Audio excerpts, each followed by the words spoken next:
Assalamualaikum warahmatullahi wabarakatuh. Pada kesempatan kali ini kita akan membahas kandungan gizi susu. Seperti yang kita ketahui, susu adalah salah satu bahan makanan yang terbaik ya di dunia yang dapat dikonsumsi oleh manusia karena memiliki kandungan gizi yang cukup tinggi yang dibutuhkan oleh manusia. Definisi susu, susu adalah cairan putih yang dihasilkan oleh hewan ternak mamalia yang diperoleh dengan cara pemerahan.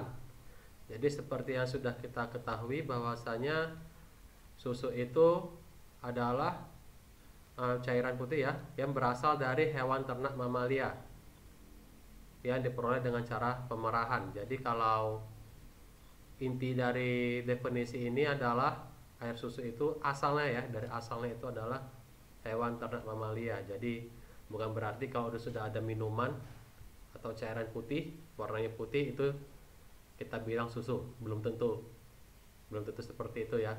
Kemarin sudah kita bahas, pernah kita bahas ada di masyarakat itu namanya susu kedelai. Nah itu tidak bisa kita bilang susu karena dia tidak berasal dari hewan mamalia tapi berasal dari tanaman, yaitu tanaman kedelai.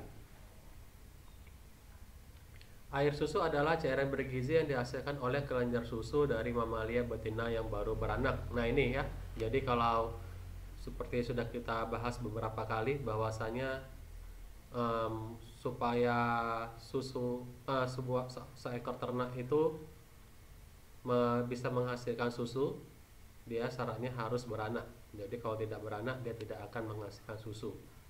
Sehingga apabila susunya itu untuk mendapatkan susu wajib beranak, sehingga usaha ternak rakyat itu salah satu produk yang bisa dihasilkan selain susu adalah pedet atau anakan ya. Susu murni adalah cairan yang berasal dari ambing sapi sehat yang diperoleh dengan cara pemerahan yang benar tanpa mengurangi atau menambah suatu komponen. Nah, sudah kita bahas juga ya, susu murni. Ada susu segar, ada susu murni. Susu segar itu betul-betul susu yang baru fresh keluar dari kelenjar susu, baru diperah. Susu murni adalah dia juga sama, tapi bedanya ini dia susunya itu sudah agak lama tapi dia belum ditambahin atau ditambahkan satu komponen apapun. Jadi betul-betul murni, tidak ada campuran dari bahan-bahan lain. Sebagai bahan makanan, susu sapi mempunyai nilai gizi yang tinggi karena mengandung unsur-unsur kimia yang dibutuhkan oleh tubuh seperti kalsium, fosfor, vitamin A, vitamin B, riboflavin yang tinggi, komposisinya mudah dicerna dengan kandungan protein, mineral, dan vitamin yang tinggi. Jadi secara umum banyak sekali ya unsur-unsur kimia atau kandungan gizi yang diperoleh dari susu. Nanti akan kita bahas satu persatu kandungan-kandungan dari susu tersebut yang sangat berguna bagi tubuh. Susu sangat diperlukan dalam menu sehari-hari karena adanya 3 komponen penting, yaitu protein, kalsium, dan riboflavin atau B12. Jadi di sini intinya ya, inti dari susu tersebut sebenarnya terdiri dari protein, kalsium, dan riboflavin. Itu yang utama. Yang paling penting adalah protein. Jadi dari ketiga ini yang paling penting adalah protein yang mengandung banyak sekali asam amino esensial. Jadi kenapa dikatakan asam amino esensial? Esensial itu penting ya. Kenapa penting? Karena asam amino tersebut tidak dapat dibuat oleh tubuh. Jadi harus diperoleh dari makanan. Jadi tubuh kita tidak bisa membentuk asam amino esensial sehingga perlu disuplai dari makanan. Nilai gizi atau nilai biologis suatu sumber protein yang diberikan dalam pakan diukur dari tingkat kelengkapannya dalam menyediakan asam-asam amino esensial. Jadi untuk memperoleh protein tersebut ya dan asam amino tersebut perlu diatur kelengkapan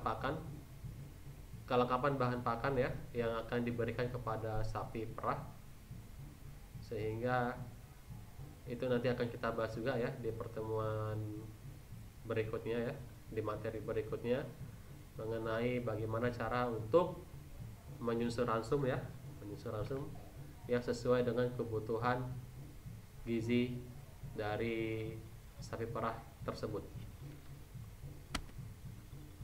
Susu dikatakan mempunyai nilai gizi yang tinggi karena susu merupakan bahan makanan yang mampu menyediakan protein dan asam-asam amino esensial yang lengkap. Jadi sering kita dengar susu adalah memiliki nilai gizi yang tinggi.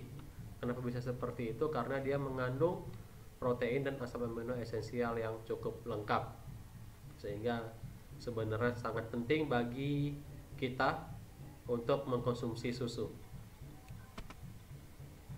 Berikut dapat dilihat gambar dari komponen susu. Bisa dilihat ya, komponen susu itu sebagian besar terdiri dari air. Bisa mencapai, ini range-nya mungkin ya antara 87 atau 85 sampai 90-an, 90%. Jadi cukup tinggi ya kandungan air dalam susu. Makanya kemarin pernah di konten YouTube saya sebelumnya kita bahas mengenai susu bubuk ya. Susu bubuk itu seperti itu ya. Airnya jadi dalam air susu itu airnya dikeringkan sehingga tinggal bahan keringnya saja. Bahan keringnya saja. Jadi airnya dikeringkan, dihilangkan, tinggal bahan kering. Kemudian nantinya akan, apabila kalau kita mau mengkonsumsi susu itu lagi ya, kita tambahkan lagi airnya, jadi kembali normal seperti semula. Itu kalau dalam hal pembuatan susu ini ya, susu bubuk. Jadi komponen susu itu yang paling tinggi adalah air, kemudian bahan kering ya. Bahan keringnya sekitar 12%. Ini tergantung susunya juga, rata-rata seperti inilah kurang lebih, sekitar 12%, di mana bahan kering tersebut terdiri dari lemak dan bahan kering non-fat atau tanpa lemak. Jadi lemaknya sendiri cukup tinggi ya, ada 3,45% terdiri dari lemak. Jadi cukup baik ini untuk memenuhi gizi kita ya, gizi manusia, lemak ya. Kemudian bahan kering tanpa lemak terdiri dari 8,65%, di mana di dalamnya ada albumin, laktosa. Selain itu ada juga vitamin, enzim, gas dan lain sebagainya. Albumin sendiri terdiri dari kasein dan protein. Jadi ada kasein dan protein. Baik, akan kita bahas satu persatu. Yang pertama mengenai air ya. Susu mengandung air 87,90%. Ia berfungsi sebagai bahan pelarut bahan kering. Nah, jadi ini adalah fungsinya adalah sebagai pelarut dari bahan kering tersebut. Air dalam susu sebagian besar dihasilkan dari air yang diminum ternak sapi. Jadi air tersebut mayoritas dihasilkan dari air minum yang dikonsumsi oleh ternak sapi. Maka dari itu kebutuhan air yang bersih dan cukup sangat dibutuhkan pada peternakan sapi perah. Selain daripada air minum, juga diperoleh dari bahan makanan terutama hijauan yang mengandung air ya, air yang cukup tinggi.